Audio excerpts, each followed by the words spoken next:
بسم اللہ الرحمن الرحیم۔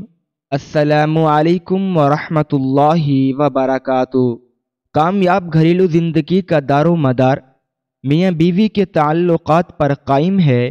قرآن مجید نے میاں بیوی کے تعلقات کو بڑی اہمیت دی ہے۔ اگر میاں بیوی کے تعلقات اچھے ہوں تو گھر جنت کا نمونہ بن جاتا ہے۔ اگر میاں بیوی کے تعلقات اچھے نہ ہوں تو گھر جہنم بن جاتا ہے۔ اللہ تعالیٰ کا ارشاد ہے، اللہ تعالیٰ نے تمہاری جنس سے تمہارے جوڑے پیدا کیے ہیں تاکہ تمہیں ان سے آرام و سکون ملے، اسی لیے اللہ تعالیٰ نے تم دونوں میں محبت اور ہمدردی کے جذبات پیدا فرمائے۔ اچھا گھر وہ ہے جس میں میاں بیوی میں محبت اور ہمدردی ہو، گھر میں آرام و سکون ہو۔ شوہر کی سب سے بڑی خوبی یہ ہے کہ وہ بیوی کو سکون، اعتماد اور تحفظ فراہم کرے۔ ضروری ہے کہ شوہر وفادار ہو، بیوی کے حقوق کا خیال رکھے، گھر کے چھوٹے بڑے معاملات میں شوہر دلچسپی لے۔ حضور صلی اللہ علیہ وآلہ وسلم کی حیات طیبہ میں ہمیں یہ تمام خوبیاں نظر آتی ہیں۔ قرآن کریم میں ارشاد ہے، اپنی بیویوں کے ساتھ اچھا سلوک کیا کرو۔ حضرت عبداللہ رضی اللہ تعالی عنہ سے روایت ہے کہ حضور صلی اللہ علیہ وآلہ وسلم نے ارشاد فرمایا، تم میں سے بہتر وہ ہے جو اپنی بیویوں کے لیے بہتر ہے۔ میاں بیوی کے تعلقات میں بنیادی عمل وفا ہے۔ وفا ایک ایسا رشتہ ہے جو فریقین کو ایک دوسرے کے قریب رکھتا ہے۔ وفا کی بہترین مثال حضرت خدیجہ رضی اللہ تعالی عنہا ہیں۔ حضور اکرم صلی اللہ تعالی علیہ وآلہ وسلم کو حضرت خدیجہ رضی اللہ تعالی عنہا سے بے انتہا محبت تھی۔ جب حضور صلی اللہ علیہ وآلہ وسلم کی حضرت خدیجہ رضی اللہ تعالی عنہا سے شادی ہوئی تو حضور صلی اللہ علیہ وآلہ وسلم کی عمر مبارک 25 سال تھی، اور 25 سال تک حضرت خدیجہ رضی اللہ تعالی عنہا حضور صلی اللہ علیہ وآلہ وسلم کی شریک حیات رہیں۔ حضرت خدیجہ رضی اللہ تعالی عنہا اور حضور صلی اللہ علیہ وآلہ وسلم کا ذہنی تعلق اس حد تک تھا کہ حضور صلی اللہ علیہ وآلہ وسلم نے پہلی وحی کا تذکرہ حضرت خدیجہ رضی اللہ تعالی عنہا سے فرمایا۔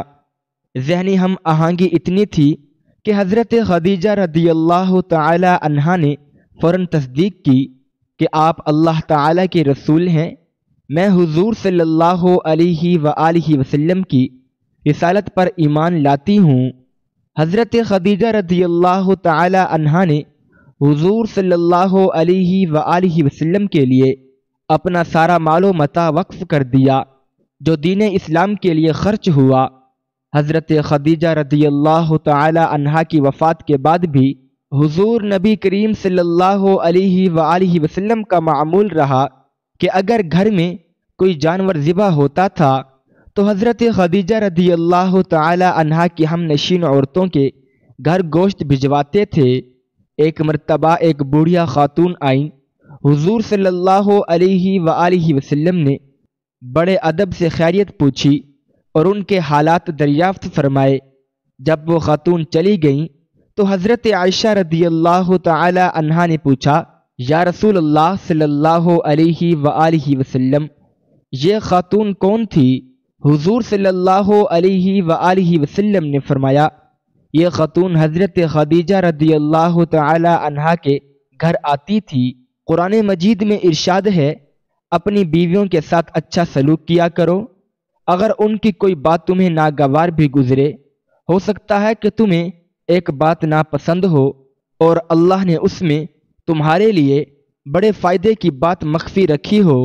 حضرت عبداللہ بن عمر رضی اللہ تعالی عنہ سے روایت ہے کہ حضور صلی اللہ علیہ وآلہ وسلم نے فرمایا، مومنین میں کامل وہ ہے جو سب سے زیادہ حسن اخلاق والا ہے، اور تم میں سے بہتر وہ ہے جو اپنی عورتوں کے لیے بہتر ہے۔ حضور صلی اللہ علیہ وآلہ وسلم کی بشری زندگی کا جو پہلو سب سے زیادہ متاثر کرتا ہے وہ یہ ہے کہ حضور صلی اللہ علیہ وآلہ وسلم کے ہاں مرتبے کے تمام عظمتوں کے باوجود انسانی زندگی کی شائستہ مظاہر نظر آتے ہیں۔ حضور صلی اللہ علیہ وآلہ وسلم نے قرآن مجید کے حکم اور خود اپنے فرمان کو عملی طور پر سب سے پہلے اپنے گھر میں نافذ فرمایا۔ حضور صلی اللہ علیہ وآلہ وسلم نے اپنے گھر میں ازواج مطہرات رضی اللہ تعالی عنہا کی باتیں سنتے ان کے اختلافات کو ختم فرماتے تھے، اور کوئی ایسی بات فرماتے تھے کہ ازواج مطہرات رضی اللہ تعالی عنہا خوش ہو جاتی تھی۔ حضور صلی اللہ علیہ وآلہ وسلم نے اہل خانہ کے ساتھ حسن سلوک کا شاندار معیار قائم کیا۔ ازواج مطہرات رضی اللہ تعالی عنہا سے حضور صلی اللہ علیہ وآلہ وسلم کو جو تعلق خاطر تھا، اور آپ صلی اللہ علیہ وآلہ وسلم جس طرح ان سے اچھا برتاؤ فرماتے تھے، اس کا اندازہ ان واقعات سے ہو سکتا ہے جو حدیث و سیرت کی کتاب میں موجود ہیں۔ حضور صلی اللہ علیہ وآلہ وسلم اپنی تمام ازواج مطہرات رضی اللہ تعالی عنہا سے یکساں سلوک روا رکھتے۔ حضور صلی اللہ علیہ وآلہ وسلم ان کی دل جوئی کرتے، ان کے جذبات و احساسات کی قدر کرتے، ان کی چھوٹی چھوٹی باتوں کو اہمیت دیتے، چھوٹی بڑی ضرورتوں کو پورا فرماتے، ان کے کام کاج میں ان کا ہاتھ بٹاتے تھے۔ حضور صلی اللہ علیہ وآلہ وسلم جس طرح ازواج مطہرات رضی اللہ تعالی عنہا کی خاطرداری فرماتے تھے، اس کا اندازہ مندرجہ ذیل واقعات سے ہوتا ہے۔ ایک مرتبہ حبشہ کے لوگ اپنا کرتب دکھا رہے تھے۔ حضور صلی اللہ علیہ وآلہ وسلم نے قیام فرمایا، اور حضرت عائشہ صدیقہ رضی اللہ تعالی عنہا نے حضور صلی اللہ علیہ وآلہ وسلم کے پیچھے کھڑے ہو کر کرتب دیکھے۔ ایک مرتبہ حضور صلی اللہ علیہ وآلہ وسلم ازواج مطہرات رضی اللہ تعالی عنہا کے ہمراہ سفر کر رہے تھے کہ ام المؤمنین حضرت صفیہ رضی اللہ تعالی عنہا کا اونٹ بیمار ہو گیا اور وہ سب سے پیچھے رہ گئیں، تو زاروں قطار رونے لگیں۔ حضور صلی اللہ علیہ وآلہ وسلم ان کے پاس تشریف لے گئے اور تسلی دی اور انہیں چپ کرایا، مگر حضور صلی اللہ علیہ وآلہ وسلم جس قدر تسلی دیتے وہ اس سے زیادہ روتی تھی۔ دیر تک حضور صلی اللہ علیہ وآلہ وسلم چادر کے پلو سے ان کے آنسو پوچھتے رہے۔ اسی طرح ایک بار حضور صلی اللہ علیہ وآلہ وسلم حضرت صفیہ رضی اللہ تعالی عنہا کے پاس تشریف لائے تو وہ رو رہی تھی۔ حضور صلی اللہ علیہ وآلہ وسلم نے دریافت فرمایا، کیوں رو رہی ہو؟ حضرت صفیہ رضی اللہ تعالی عنہا نے جواب دیا، حفصہ رضی اللہ تعالی عنہا نے مجھے طعنہ دیا ہے کہ تم یہودن ہو، جبکہ ہم تو حضور صلی اللہ علیہ وآلہ وسلم کے خاندان سے ہیں۔ یہ سن کر حضور صلی اللہ علیہ وآلہ وسلم نے فرمایا، واہ، یہ رونے کی کون سی بات ہے؟ تم نے کیوں نہ کہا کہ میرے بابا ہارون علیہ السلام ہیں اور میرے چاچا موسیٰ علیہ السلام ہیں، جبکہ میرا شوہر محمد صلی اللہ علیہ وآلہ وسلم ہے؟ پھر بھلا مجھ سے بڑھ کر کون ہو سکتا ہے؟ ناظرین گرامی، اکثر مردوں کی یہ شکایت رہتی ہے کہ شادی کے کچھ عرصے بعد بیوی کے ساتھ وہ محبت نہیں رہتی جو کہ شادی سے پہلے سوچی جاتی ہے یا شادی کے شروع کے دنوں میں ہوتی ہے۔ اب سوال یہ پیدا ہوتا ہے کہ اس کے پیچھے وجہ کیا ہے؟ اس سوال کا جواب ہم آپ کو حضرت علی رضی اللہ تعالی عنہ کے فرمودات سے بتائیں گے کہ جب آپ رضی اللہ تعالی عنہ سے کسی شخص نے پوچھا کہ میری شادی کے بعد کچھ عرصہ گزر چکا ہے اور اب مجھے میری بیوی اچھی کیوں نہیں لگتی، تو اس حوالے سے آپ رضی اللہ تعالی عنہ نے بڑا پیارا جواب دیا۔ اس بارے میں جاننے کے لیے آپ سے درخواست ہے کہ ہماری آج کی ویڈیو کو آخر تک ضرور دیکھیے گا۔ ناظرین، ہم بات کر رہے تھے حضرت علی رضی اللہ تعالی عنہ کی۔ حضرت علی رضی اللہ تعالی عنہ کے اس فرمان کی جو آپ رضی اللہ تعالی عنہ نے اس شخص کے جواب میں عرض کیا کہ مجھے اب اپنی بیوی اچھی کیوں نہیں لگتی، تو ناظرین اس بات کو غور سے سن لیں کہ جو جواب آپ رضی اللہ تعالی عنہ نے دیا اس میں بڑی ہی حکمت اور نصیحت پنہا ہے۔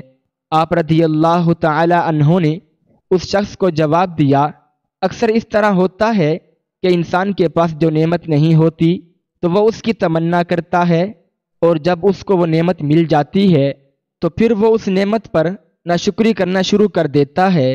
اگر تم غور کرو تو اللہ تعالیٰ کی ہزاروں نعمتیں ہمارے پاس موجود ہیں، مثال کے طور پر آنکھیں، کان، ہاتھ، پاؤں وغیرہ، لیکن ان نعمتوں کو 24 گھنٹے استعمال کرنے کے باوجود بھی ہم ان کا شکر ادا نہیں کرتے۔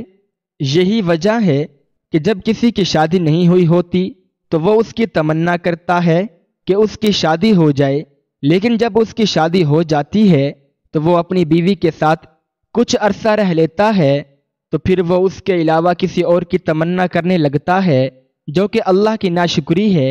اور یاد رکھو، جب تمہارا یہ یقین ہو جائے کہ تمہاری بیوی کے ساتھ شادی ہونا اللہ کا فیصلہ تھا اور اللہ جو کرتا ہے وہ ہمیشہ بہتر ہوتا ہے، اس میں کسی قسم کی کوتاہی یا کمی کی گنجائش نہیں، تو پھر تم کبھی بھی ایسا نہ سوچو۔ اگر تم اللہ کے فیصلے سے خوش نہیں ہوگے تو تم ایسا سوچو گے جو کہ سراسر گناہ ہے، کیونکہ اللہ جو اپنے بندے کے لیے فیصلہ کرتا ہے اس میں اس کے لیے خیریت ہوتی ہے، اگرچہ بظاہر اس کو وہ پسند ہو یا نہ ہو۔ اللہ کی ذات حکیم ذات ہے، وہ بہتر جانتی ہے کہ اس نے اپنے بندے کو کیا عطا کرنا ہے اور کیا نہیں۔ ناظرین، آپ نے سنا کہ یہ انسان کی اللہ پر یقین کی کمی اور اللہ کے ساتھ محبت میں کمی کی نشانی ہے کہ وہ اللہ کے فیصلوں میں خوش نہ ہو۔ ہم یہاں پر کچھ ایسے ٹپس کا ذکر کرتے ہیں جو کہ میاں بیوی کے مابین خوشگوار زندگی بسر کرنے کے لیے ضروری ہیں، کیونکہ اگر میاں بیوی کے تعلقات خوشگوار ہوں تو زندگی جنت بن جاتی ہے، لیکن بعض اوقات ایسی باتیں ہو جاتی ہیں کہ ایک مضبوط رشتہ بھی کمزور ہو جاتا ہے۔ آئیے آپ کو بتاتے ہیں اس رشتے کو مضبوط بنانے کے لیے کیا ضروری ہے۔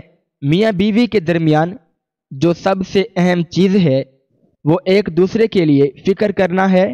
اگر دونوں میں سے کوئی ایک بھی دوسرے کا خیال نہیں رکھے گا تو یہ رشتے میں دراڑ کا آغاز ہوگا۔ ایک دوسرے پر اعتماد کرنا ہی رشتے کی مضبوطی کی ضمانت ہے، لیکن اگر اعتماد کی کمی آنے لگے تو پھر جان لیں کہ آپ کا رشتہ ٹوٹنے کی طرف گامزن ہے۔ ہر انسان سے غلطی ہوتی ہے، لیکن اس غلطی کو معاف کر دینا ایک اچھی چیز ہے، اور ہمارا مذہب بھی ہمیں درگزر کا سبق سکھاتا ہے۔ میاں بیوی کے تعلق میں تو اس بات کا خاص خیال رکھنا ہوتا ہے کہ کسی غلطی پر ایک دوسرے پر طنز کیا جائے۔ اگر آپ ایسا کریں گے تو آپ کا رشتہ جلد کمزور ہونے لگے گا، کیونکہ یہ انسانی جبلت ہے کہ اسے طنز بالکل پسند نہیں۔ خاموشی رشتے کے لیے شدید نقصان دہ ہے۔ اگر آپ اپنے محسوسات کا ذکر نہیں کریں گے تو آپ کے جیون ساتھی کو آپ کے جذبات کا علم نہیں ہو پائے گا، اور بلا وجہ تعلق میں بدمزگی پیدا ہوگی اور رشتہ خطرے میں پڑ جائے گا۔ اگر آپ یہ سمجھ لیں کہ ہمارا جیون ساتھی ایک فضول چیز ہے اور ہم اسے نظر انداز کرنا شروع کر دیں تو ایسی صورت میں بھی کئی قباحتیں جنم لیں گی۔ یہ کسی بھی صورت میں ممکن نہیں کہ آپ کی بیوی یا شوہر آپ کی خاطر مکمل طور پر تبدیل ہو جائے۔ ہر انسان کی کچھ عادتیں ہوتی ہیں، انہیں تبدیل کرنا آسان نہیں۔ اگر آپ اپنے جیون ساتھی سے ایسی کوئی امید لگائے بیٹھے ہیں تو فوری طور پر اپنی اس امید کو بدل لیں، ورنہ کافی مسائل پیدا ہوں گے۔ میاں بیوی گاڑی کے دو پہیے ہیں اور مل جل کر گھر چلانا دونوں کی ذمہ داری ہے۔ اگر میاں کما کر لائے اور بیوی فضول خرچی کرے، یا میاں کمانے کے بجائے گھر میں ہی پڑا رہے، تو دونوں صورتوں میں مالی مسائل پیدا ہو جاتے ہیں اور گھر میں ناچاکی شروع ہو جاتی ہے۔ اس لیے ضروری ہے کہ ایسی صورتحال سے بچا جائے، ورنہ رشتہ کمزور ہو جائے گا۔ بلا وجہ شک کی وجہ سے بھی کئی گھر برباد ہوتے ہیں، لہٰذا آپ کو اس عادت سے دور رہنا ہوگا، ورنہ رشتہ نبھانے میں کافی مشکل پیش آئے گی۔ ہر مرد کی خواہش ہوتی ہے کہ اس کی بیوی اس کے والدین اور بہن بھائیوں کو وقت دے، اور اس طرح عورت بھی چاہتی ہے کہ اس کا شوہر اس کی فیملی کی عزت کرے، لیکن اگر دونوں میں سے کوئی بھی ایک ہی کام نہ کرے تو مسائل جنم لینے لگتے ہیں۔ ہر انسان کا ایک ماضی ہوتا ہے جو اچھا برا ہو سکتا ہے، لیکن اس کا مطلب یہ نہیں کہ آپ اپنے جیون ساتھی کے ماضی کو کریدنا شروع کر دیں، کیونکہ اس طرح مسائل کا پیدا ہونا یقینی ہے۔ تو ناظرین، کچھ مفید مشورے تھے جو کہ آپ کی خدمت میں پیش کیے گئے، تاکہ اگر آپ ایسی صورتحال سے دوچار ہیں تو اسے سے باہر آئیں اور ایک دوسرے سے سمجھوتا کر کے خوشگوار زندگی گزاریں، اللہ کا شکر ادا کریں اور ہمیشہ اللہ کے فیصلوں میں راضی رہا کریں۔ اللہ پاک ہمیں بہتر عمل کرنے کی توفیق عطا فرمائے۔ اللہ پاک ہمیں رسول اللہ صلی اللہ علیہ وآلہ وسلم کے نقش قدم پر چلنے کی توفیق عطا فرمائے۔ اللہ پاک ہمیں دین کی مکمل سمجھ نصیب فرمائے۔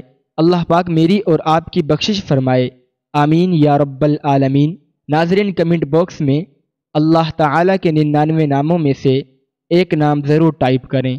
شکریہ، اللہ حافظ، السلام علیکم ورحمۃ اللہ وبرکاتہ۔